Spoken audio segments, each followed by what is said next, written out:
announcement, and now we're like 3/4 of the way through the party. I want to let you know why some of us are late and some of us aren't. Because we're the party hosts, and you can ask us questions if you want to know where the bathroom is or where to put your coat. And now that we're 3/4 of the way through the party, I just wanted to tell you that. Okay, so the party hosts are the ones that get laid? That's right.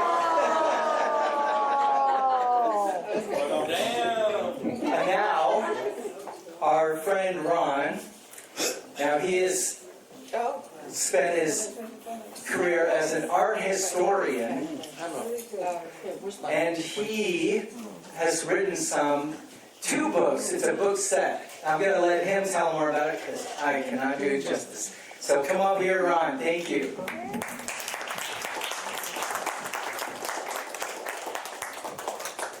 Thank you, thank you. It's a pleasure to be here among so many free thinkers. To the rest of it, she's a hard act to follow. I'm wondering if I could have A chair? There's one right there. There's a stool. You like to sit here? Yeah.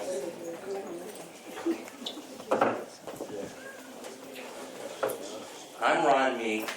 My author name is R.W. Meek, and I've written a historical fiction novel called The Dream Collector. And the book was so long that it was hard to find a publisher that would publish a 1,000-page book. So it took me a while, and I realized that I had to break the book in two. So The Dream Collector is 2 books. The Dream Collector, Book 1, Sabrine and Sigmund Freud, and Book 2, The Dream Collector, Sabrine and Vincent van Gogh. I thought with 2 names like Sigmund Freud and Vincent van Gogh, I might have a good chance of attracting a little bit of readership. And just to give you a little background history of how this book came about, I have a master's degree in art history. And when I was studying, I came across this interesting fact that Sigmund Freud and Vincent van Gogh lived in Paris during the same year.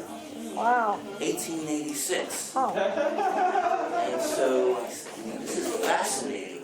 And I was almost ready to do a thesis on it. And I'm talking to my advisor. She said, "Oh, that's a great idea." But the more I got involved with it, I said, "I can't make this just a thesis paper. It's just so interesting that I have to do it on my own." So I did a lot of research,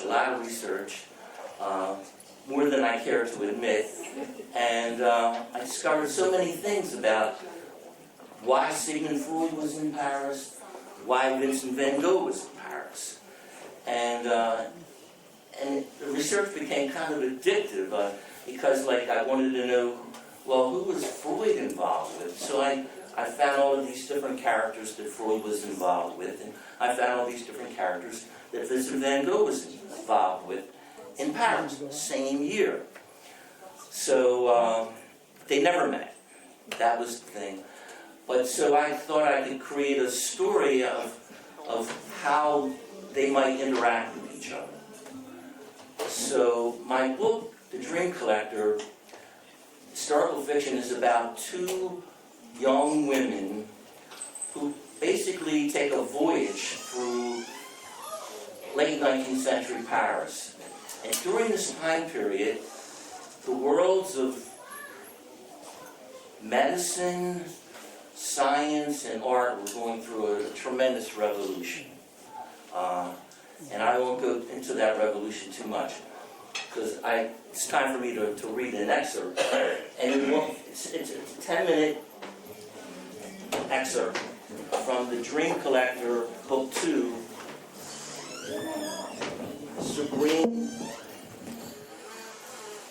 Sabrine and Vincent van Gogh. I was going to get this. The first book, He doesn't have it. they're standalone books, so if you're interested in reading them, you could read either one and gain a lot of interesting information. And book one will primarily deals with Sigmund Freud and how he really became, he came to Paris to be a pathologist. He was interested in children's diseases. But after his experiences there, he left realizing there was more interesting things, not with the brain, but with the mind. And Vincent van Gogh came to Paris because his brother was an art dealer, and he was telling him about this new art that he didn't know anything about called Impressionism. So he came to learn about Impressionism. Freud came to learn about hypnotism that was being used as a science. Anyway, so these two women traveled through these worlds, these revolutionary worlds. They're my fictitious characters. Everybody else in my novels are real people that I've studied, and they're very interesting people. And one of the major things I wanted to learn about was Vincent van Gogh. He happens to be my favorite artist. And I wanted to know how someone who could create such beautiful art be such a troubled soul. So I thought, well, who else could find out but Freud? So I tie that all together into the two books, and part of the journey is to find out why Vincent van Gogh behaved the way he did. And this particular segment that I'm going to read, Vincent van Gogh has already cut off his ear. He had a psychotic attack, and in these psychotic attacks, he really lost consciousness. He hallucinated. And in this first attack that he had in Arles, he severed his ear. And after that happened, he had several more attacks in Arles, and so he thought that the best thing that he could do was to voluntarily commit himself to a sanitarium, St. Paul de Massol Asylum. And this is the chapter that I'm going to read from. It's a long chapter, but I'm only going to read the segment. In this segment, one of the two women, Julie Ferret, is the dream collector. And she's befriended by Sigmund Freud, and she's learning a lot. They're learning a lot together about how to analyze dreams and analyze people. And she's there, she wants to know, she becomes friends with Vincent van Gogh, and she wants to know what happened. And so Freud and Vincent van Gogh's brother Theo encourage her to visit Van Gogh at the asylum. He's voluntarily committed himself, and so she's there to try to understand what has happened to him.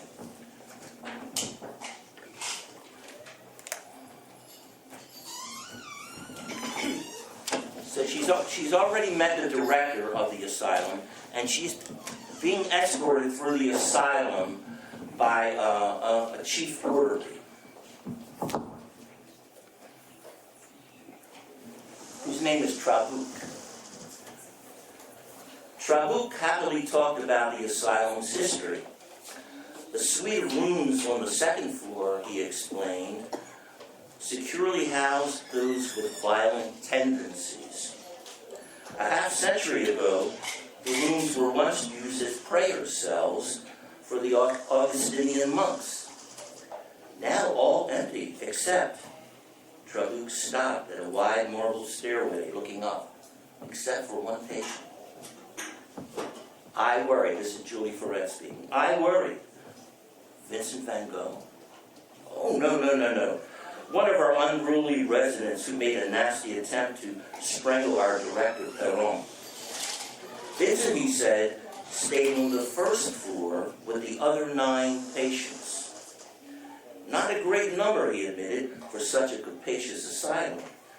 But I will say that some of their afflictions amount to more than enough to keep us busy. Vincent, our resident artist, he pointed to the end of the corridor, works right now in his studio. You know, mademoiselle, he has made a portrait of me. Trabuc proudly remarked as we continued walking, my wife's turn will come next week. Before we could reach the end of the corridor, A man sprung from a room several yards ahead and appeared prepared to block our way.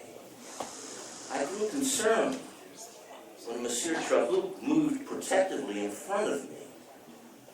The man was quite frightful looking, his head shaven razor clean as though he might be a convict. He approached with an odd side-to-side gait, crab-like, menacing. Some odd object he clutched in his hand made me fearful he might have a weapon. Before I could react sensibly, the man showed his own terror and recoiled when he saw me. Trabuc spoke soothingly. Monsieur Rachet, let's... Cringing, he clutched to his breast what simply seemed a torn piece of canvas, then fell at my feet.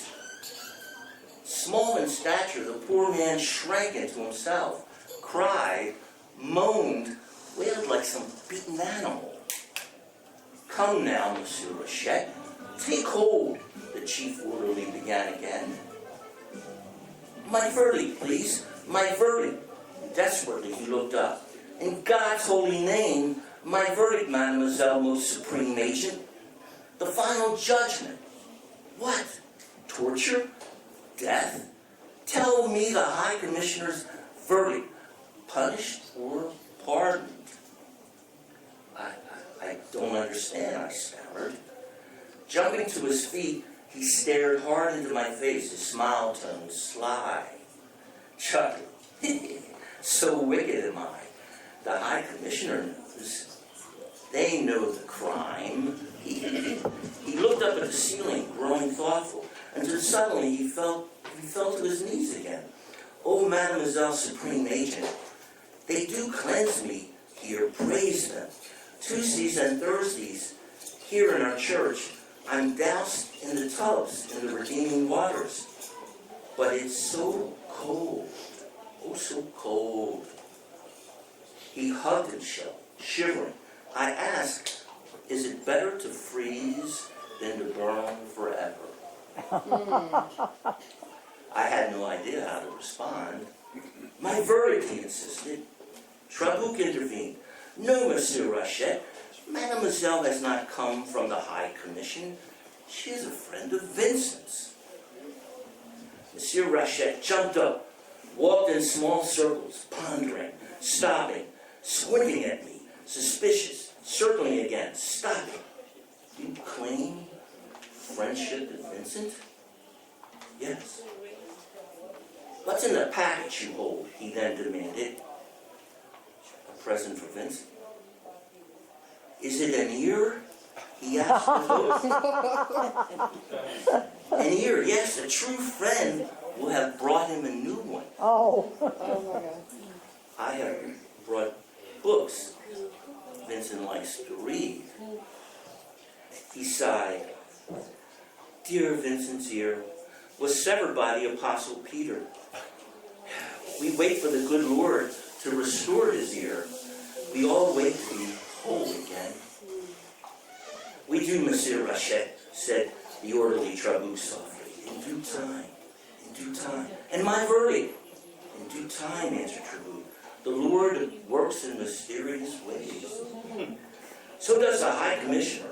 But can you, he looked at me quizzically, can you heal Vincent's ear? If I had the power, I answered, I would. Had this Rachet, with his razor-shaved head, was he hysterically influenced by living in a medieval monastery, I wondered? He looked at me again with new suspicion. Which ear? Which one would you heal? Vincent's two self-portraits of his bandaged ear came to mind. The right, I said. Imposter! Trickster! Raged Rachet. Trabuc, quick-witted, came to my defense. Mademoiselle certainly knows that the left ear was injured. She just wants to test the depth of your friendship to Vincent. And has not Monsieur Rachet passed the test? Of friendship, mademoiselle? Yes, I tried to hide my chagrin, quick to realize the error. Vincent painted his portraits using a mirror. He would naturally see his bandaged ear in reverse. Trabuc placed his arm comfortably around the patient's shoulder. Let me escort Monsieur Rachet back to his room, and he will be notified immediately when the High Commissioner reaches a verdict. Meekly, the patient held up the scrap of canvas. Vincent, my friend, paints the sun for me. Oh, The torn remnant was bright yellow. He lowered his voice to share a secret.